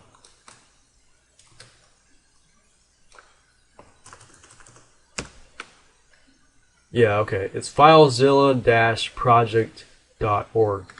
Apparently somebody had taken that domain name. But anyways, you go here, you download the client, and this is what the client is going to look like. And what you want to do is you want to log into your web hosting, and then you want to go under public_HTML or your HTML folder.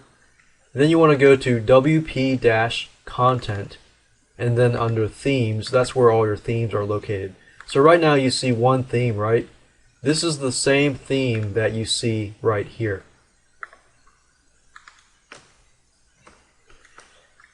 So as you can see, for just showing you how to do this, I've downloaded this by clicking download, and I'm going to go to the zip file and unzip this file. I'm going to find the folder, and I'm going to drag and drop this over here.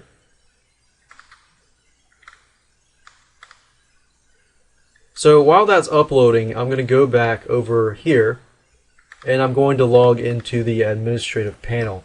So if you go to your website /wp-admin, you will be forwarded to the WordPress dashboard. I'm going to go ahead and log in, and you want to go to the appearance section, and then you'll notice here it says available themes. This is the theme that we just uploaded, and all I have to do is click on activate, and you'll see how easy this is, and I'm done. So if I go to the main site, you'll notice that it has been changed, and the layout has changed and everything like that. So installing a theme is actually a very easy thing to do when dealing with WordPress. Now the question is, well, how do you set up a post and things, or a page and things like that? Well, setting up a page is very easy. Let's say, for example, that I want it so when somebody visits this page, the first thing they see is this. Now, this is the default post. So to change that, you need to go under Posts, and of course you should delete that existing post. Move this to trash, and then what we're going to do is add a brand new post.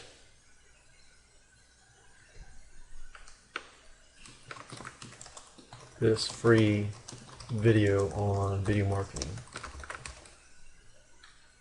And what you would do is here you can upload the video. You can add a video by clicking this and then choosing the file and uploading the video. Now keep in size, it says maximum upload size video can only be 2 megabytes. So in this case, you probably want to upload a video to YouTube and then just post the code here. So if you post the code, you click on HTML and put the code here. And then I'll just say video here, just so that you can kind of get a note that the video is there. Once you're done, we click on publish. You go back to this page and click on refresh. And as you can see, the first thing you see is watch this free video on video marketing. And the video would be located here. Now you can do this, and you can say, you can put right underneath it, a subscription box, and say, hey, you've watched this free video. Here's another video that you can watch as well. And then you funnel them into your list, and then you pretty much keep in touch with them and follow up with them with several more freebies, free videos, and free stuff to build that relationship, and then you can offer them a consulting offer. Now that you know how to set up a website, and you saw how easy that was, let's talk about autoresponders. Now, in relation to your consulting business, of course, you're going to want to build your list. And you want to do that because if somebody gets to your page and you provide some valuable information, then you want to be able to follow up with them up to the point where you've helped them enough and they've realized that you are the go-to person for this area, and they go out and seek out your consulting or done-for-you services. Now we're going to talk about an autoresponder. In order to set up an autoresponder with WordPress, you're going to need either a WordPress plugin or Aweber or GetResponse or anything like that. Now, I'm going to show you how different ways you could either use a WordPress plugin that integrates with Aweber, or you can use a WordPress plugin that I'm about to show you that will allow you to build your list, have an autoresponder, and have a newsletter. So you have two different choices. But before you actually set it up, you're going to need to give away something for free. Something valuable, but something for free. Think about something that you're going to pay money for, consulting wise, but you give away for free. Because people think, wow, this person is giving something that may cost $47, $97, but they're giving it away for free. And they're doing that. That usually catches your eye, and once they have read over, watched over your information, you've pretty much built a relationship with them, and they'll either come to you for consulting and done-for-you services or so forth. So the point of the autoresponder is just to get them on your list so that you can follow up with them. So as you saw earlier, there were two different ways of going about integrating a list or building your list using WordPress. The first way is to integrate with your existing autoresponder, which could be Aweber, GetResponse, and so forth. Now, I recommend that you go to Google and simply type in WordPress and Aweber. If you do that, at the top, you'll get this link. When you get to that link, you'll see how easy it is to integrate it. All you have to do, well, you can watch this video, but I'm going to talk about it. All you have to do is you create a web form with Aweber first. Once you're done with that, then you can go to the WordPress control panel under Appearance. So if you go to Appearance and then Widgets, and then go to Text, and it says on the Widgets page, locate the text option under here and drag it to the upper right under Sidebar. So as you can see, Sidebar here, you would basically drag and drop it over here.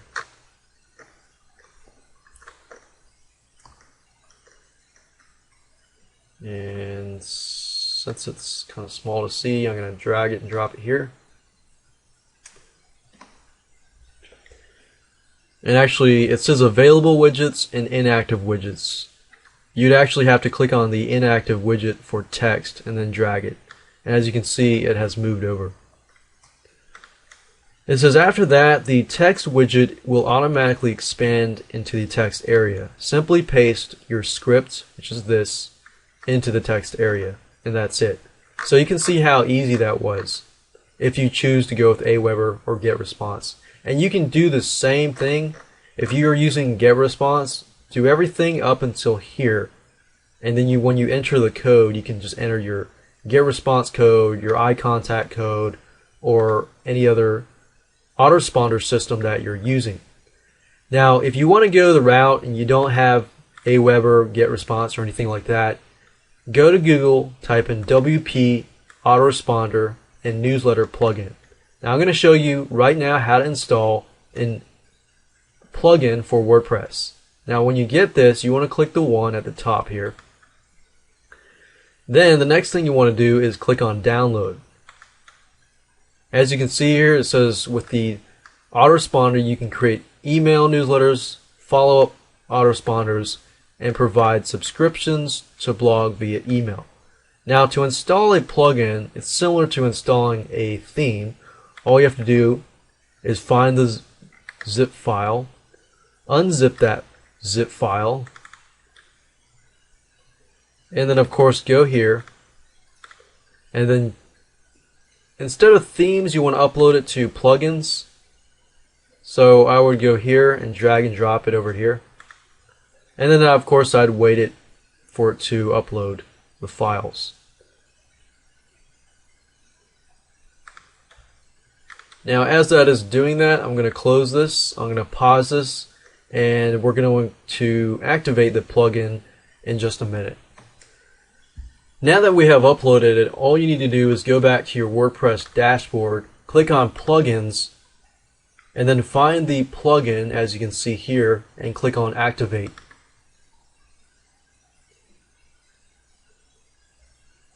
Now as you can see, usually these are not really error messages, some of them are, but some of these just tell you what you need to do.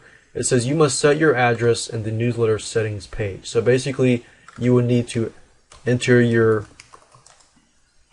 address at road, whatever, city, state, zip code kind of thing. So because of the Can Spam Act, you need to enter that first before you can do anything else. Now, the WP Responder is very, very easy to use. In fact, it's going to automatically choose an email address.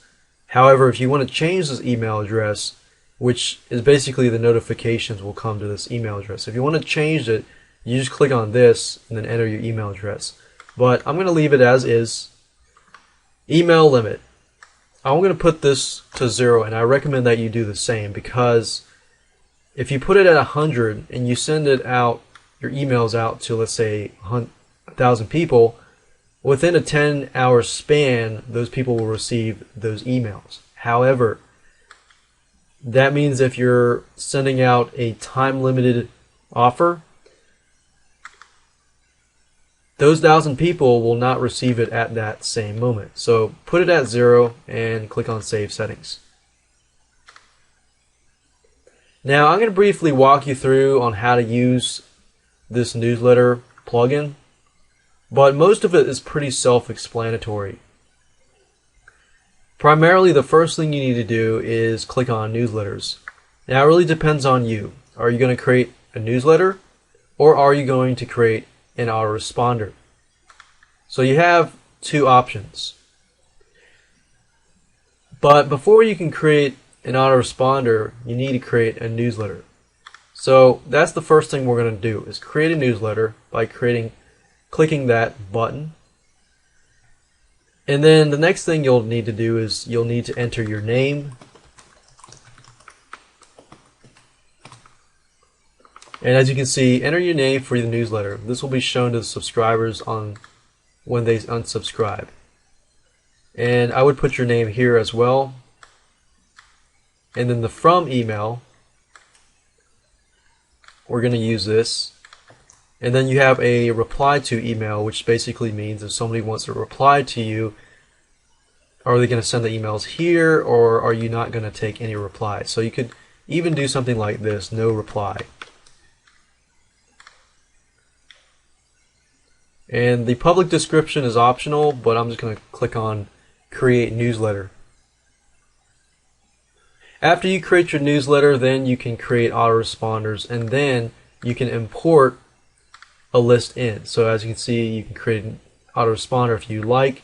You can go down here and import existing subscribers. Let's say, for example, you have a list of 599 subscribers.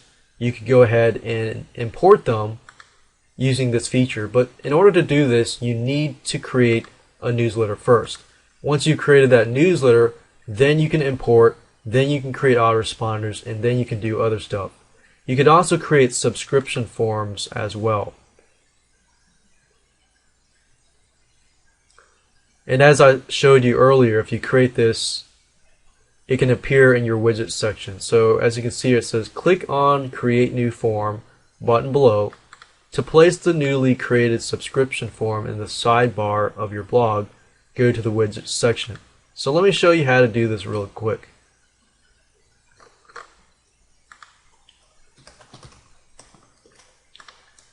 So creating a subscription form is pretty easy. You need to name it. You need to select the newsletter. The return URL is basically after somebody subscribes, what are they going to see?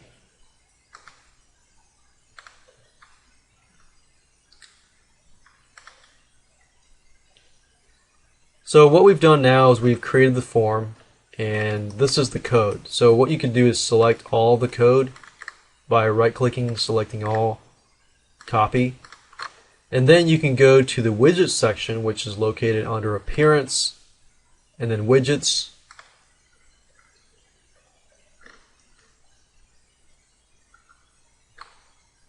and you see the text here, right?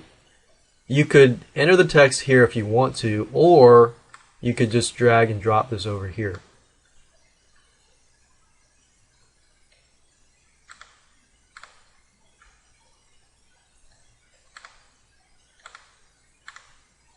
So if you wanted to get rid of this text, because we use this for the Aweber, you can just drag and drop it over, and that's it. That's how easy it is to add an autoresponder to your site. Now that you know how to set up a autoresponder, let's talk about images. Once you set up your WordPress website, you have an autoresponder, you definitely want to have some sort of images. You could outsource it if you want to. You could go to Rent-A-Coder, Scriptlance.com, or Odesk.com to outsource your image designs and things like that. Or if you want to make it simple, you can just go ahead and go to a site like BigStockPhoto.com or XXC.hu, which is a royalty-free site and provides you with professional images.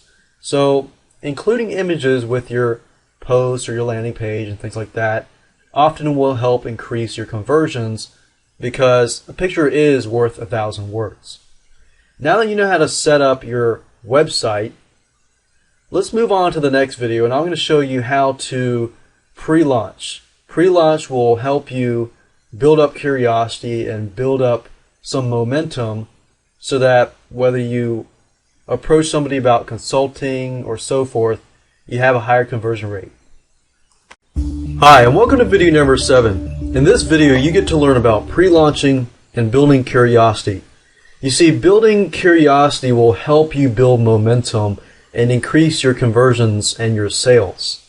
And that's why we're going to talk about this in this video series. First of all, let's talk about pre-launch. Now, this works for both online and offline, and I'm going to give you some pointers that work offline and some pointers that will work online, but generally this whole thing works pretty much online and offline. Let's talk about free versus paid content. Now you're probably wondering, how does this all fit into the pre-launch? Well, free content helps build curiosity. For example, if you think about, if I had a online video marketing consultant business and I had a free video that showed people maybe tips on online marketing in relation to videos and what people could do, and they gain enough that they know what to do, but they just don't have the time to do it, so they hire me. So this type of stuff will help you build a relationship with your prospects who don't even know you, but after you teach them stuff, then they'll feel like, wow, I've learned a lot. I could have paid somebody else, but I got this information for free, and now I have trust with this person who's giving this content. So that builds curiosity. So you could have a video, 2 videos, 3 videos, 4 videos. You could have ebooks and so forth. But I will tell you this, videos definitely do help, especially nowadays with so many people watching YouTube and things like that. So videos is a lot easier than having to read content. However, the content is good and it's a short report, then you can write it in a short PDF file. Now, the content has to be something that people are willing to pay money for. If people are willing to pay money for the content, but you give it to them for free, that is valuable. Or if you're going to sell something, you could sell something that's worth maybe $500 or $1,000 for 90% or more off. If you tell them that, if you say, I normally charge $1,000 for this consultation, but you're getting it for free in this video, and you're building a list from that, then you're building momentum, you're building curiosity and doing a pre-launch for your consulting business. Now, pre-launch does not have to be like a one-time thing. It can be an ongoing thing depending on the person who gets to your site. There are several ways of going about doing this. You could have something that's for free, and then after maybe a few videos of free, valuable stuff, you present them with an offer that adds to that, like consulting. Let's say, for example, that I have several videos on video marketing, video consulting, and things of video marketing, how to do this, how to do that. However, I'm specifically targeting local business owners that don't have a lot of time. So they're not really looking for consulting. They're looking for kind of consulting plus a done-for-you service. So in that case, I can have a video specifically targeting these types of people. So as you can see here, that's another tip. You can have different videos for different people. Another thing you can do is you can have a valuable low price product. Like a $17 or $27 product. And then in order for somebody to improve, to increase their sales and increase their marketing, they need to seek out consulting. But because you've already given them a paid product at a low price, they're going to seek out your consulting advice. With consulting, then you can offer them either a done-for-you service, or they could do it on their own. Let's talk about the power of webinars. Now, I'm not going to dive too much into how to create your webinar and things like that, but I'm going to show you different webinar software. So technically what I'm doing here is consulting you and showing you that you can use webinars to do pre-launching and to build curiosity. Now, as you can see here, I've created a mind map chart, and in the middle you see a blue circle that circles prospects. Now, these are the people that come to your website. What do you do with these people? Well, there are 3 different routes in terms of webinars that you could go for. Now, they could be actually 2 parts go for webinars, 1 part goes for free content, paid content, and then consulting. So we've previously talked about this. However, with webinars, if you don't know what a webinar is, it's basically like you go to a conference, but it's online. And with webinars, it's great because once you create your first webinar, you can do a rerun over and over and over again. Okay, so let me explain this in a little more detail. A prospect comes to your website. You can offer them a free webinar, but they have to sign up for this date and so forth. They sign up for that date. They get to the webinar. You're teaching the webinar. It's pretty much like a video. You're teaching all this valuable content, and at the end you say something like, "Hey, I'm only letting this amount of people get my consulting services," or "You've learned this much. Now I can help you go further with this consulting services," and you can provide a done-for-you service as well. Or if you just wanted to make it really simple, you could have a free webinar plus a limited offer consulting. You could say, normally I consult people for $500, but for the next 10 people, I'm going to consult you for an hour for only $250. So in that case, you can really use these webinars as a means to pre-launch, build curiosity, and most importantly, convert prospects into clients, into future clients.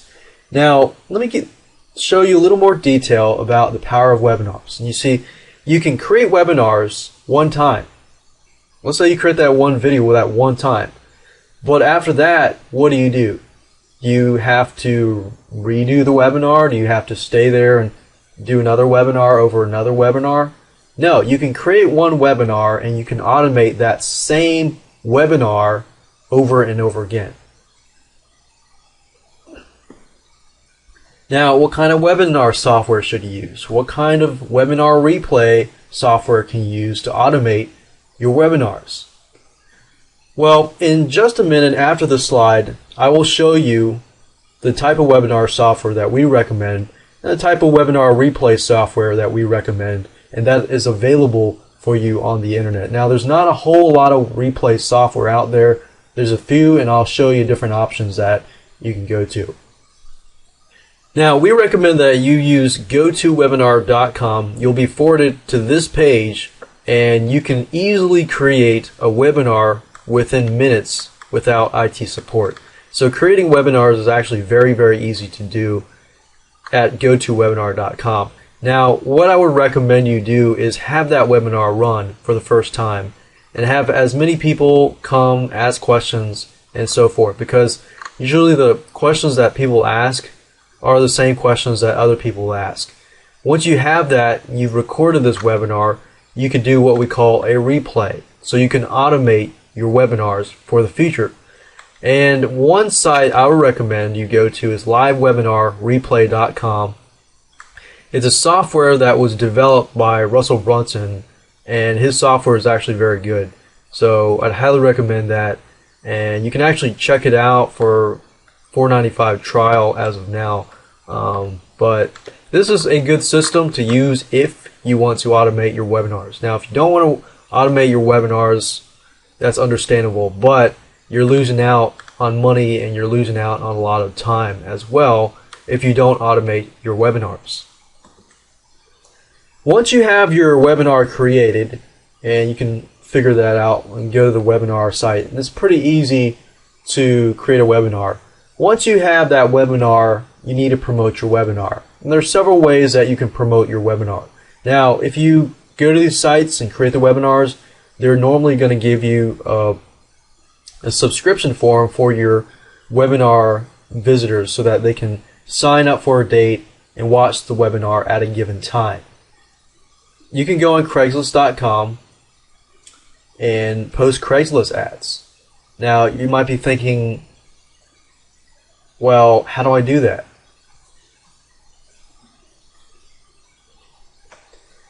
Now, as you know, Craigslist doesn't allow you to go and spam their network, obviously, but you have to do it in a way that's discreet. So, let's say, for example, that you were offering a service, a marketing service. So you could go into Craigslist and look under maybe their video editing or video marketing, or look for people that have a business and that are promoting their business.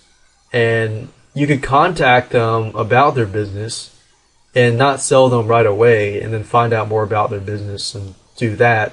Or if you want to skip that route, that's fine. There are other ways that you can go about promoting your webinar, like video marketing, things like that.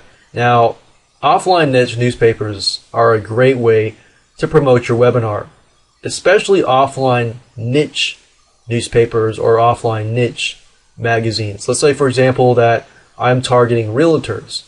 If I'm targeting a realtor, one cool tip is to focus on niches like realtor magazines or magazines that your high-end market reads.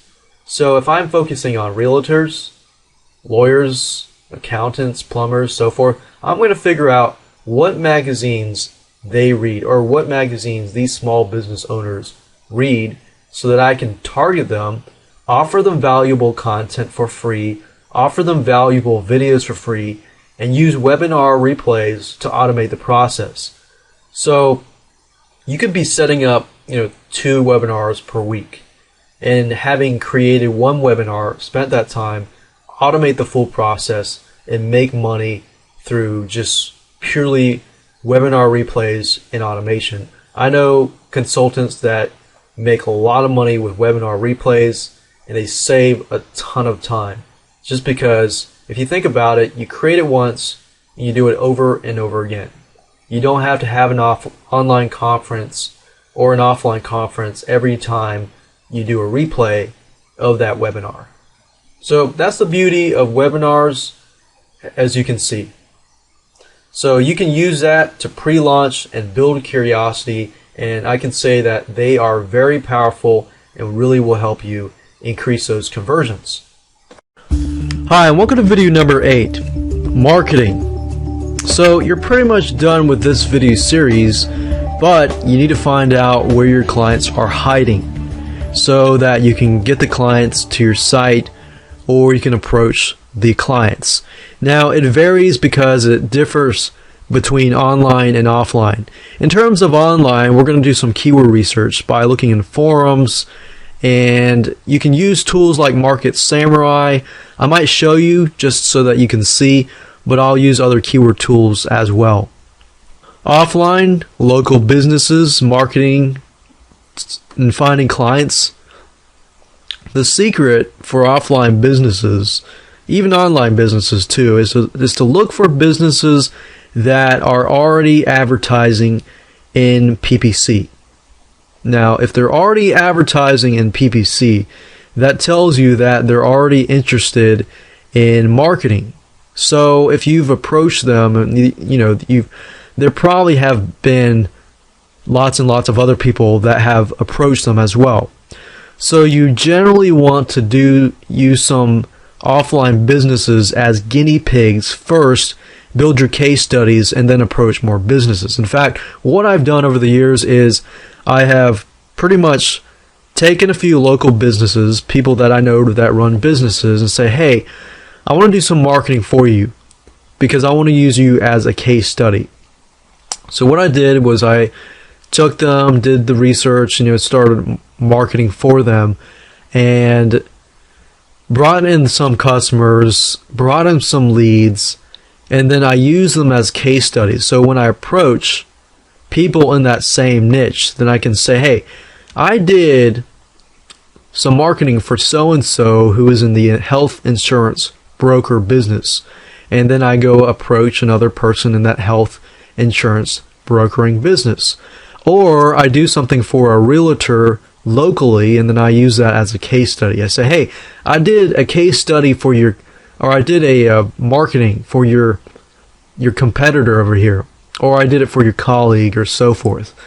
Generally, if you find people who have a large influence in the market, that's the type of people that I try to go after, because if they have a large influence in the market already, and you do marketing for free for them, and you use them as case studies, then everybody else is probably going to want to use your marketing consultation services, and that makes you stand out. So that is the key for having a unique selling proposition, is to go out there, do some marketing work for free. Yeah, that might lose you a couple of weeks, but in the long run, it'll gain you, more money. It'll help more people to be convinced of your services. So with that said, let me show you by going to Google. We'll do some tactics on finding clients for online and offline. I'm going to show you two different ways to finding clients. And you can use this method for online clients and offline clients. What I want you to do is go to whatever internet browser you have, go to google.com first, then open up another tab. And if you're in the United States, I would recommend yellowpages.com. Yellowpages.com is pretty much like a phone book.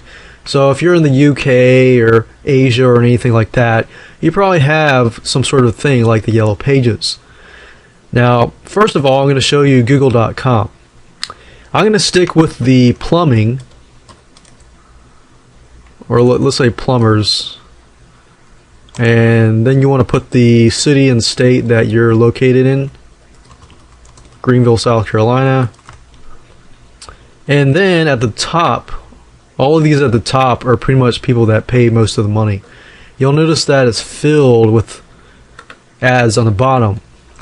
But the people at the top usually pay a good amount of money. So since I'm in Greenville, MrRooter.com, Rotorooter.com/Greenville, Service Magic. These are good. These are people that I can go to. Now, I definitely don't want to click on their ad because otherwise they're going to have to pay money, but just go to these websites below. So these are good clients because they're already paying money for pay-per-click advertising. The fact that they're already paying money for advertising, they're more open to marketing consultants and for you to help them versus somebody who you just contact out of nowhere and begin to talk to them and things like that. So you're aiming for people who are already investing money in Google AdWords, in Yellow Pages, and so forth. So another thing I can do is do plumbing contractors, Columbia, South Carolina, or Greenville, South Carolina. Let's see, Greenville. and then I'll see what kind of things I get. As you can see, I got rotorooter.com at the top, and we saw that earlier. If I scroll all the way down to the bottom, you'll see some ads here as well. And these are usually ads. Some of these ads are local, some of these ads are not local. But if sometimes you go here, you'll see some ads as well on the side here. So Roto-Rooter, Roto-Rooter, Roto-Rooter. And most likely if they're here, that means that they paid a good amount of money versus over here to be listed on this site, to have their image shown and everything like that. So this is a good starting point. I can guarantee you some of these people have people already, going after them. So I would recommend, to penetrate the market, is to find one of their competitors, use them as a guinea pig, or even go after these guys and do it for free. Some of these places have their own marketing consultants, in-house and things like that. But, that's a great way to penetrate the market, is to find a big competitor or another one of these competitors, use them as a guinea pig, create your case study, and then show them that you are the plumber marketing consultant or whatever consultant that you're going after. So those are two methods, very, very easy to use. As you can see, find the companies that are already investing money, and that's your key.